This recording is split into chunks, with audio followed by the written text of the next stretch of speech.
ताज्या आणि सुपरफास्ट बातम्या पाहण्यासाठी स्वराज्य न्यूज मराठीला सबस्क्राईब करा आणि बेल बटन प्रेस करा। या ठिकाणी समोरच्या लोकांच्या पायाखालची वाळू सरकलेली आहे आणि आम्ही त्या ठिकाणी मागच्या 10 वर्षाचा हिशोब देतो।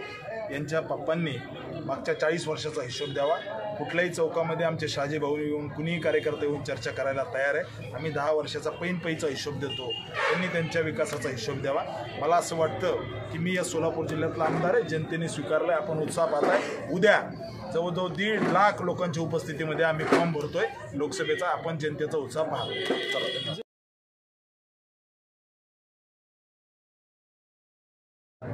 काही वेळापूर्वी महाविकास आघाडीची बैठक झाली।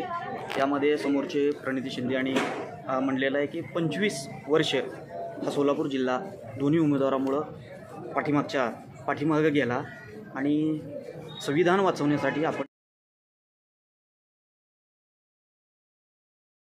एकत्र यावं आणि यामुळं दोन्ही उमेदवाराच्यामुळं आपल्याला झटकन उमेदवार द्यावा लागला। याविषयी काय बोला?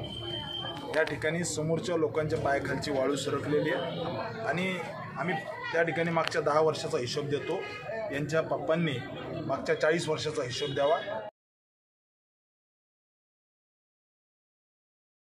कुठल्याही चौकामध्ये आमचे शाजी भाऊ येऊन कुणीही कार्यकर्ते येऊन चर्चा करायला तयार आहे। आम्ही 10 वर्षाचा पैचा हिशोब देतो, त्यांनी त्यांच्या विकासाचा हिशोब द्यावा।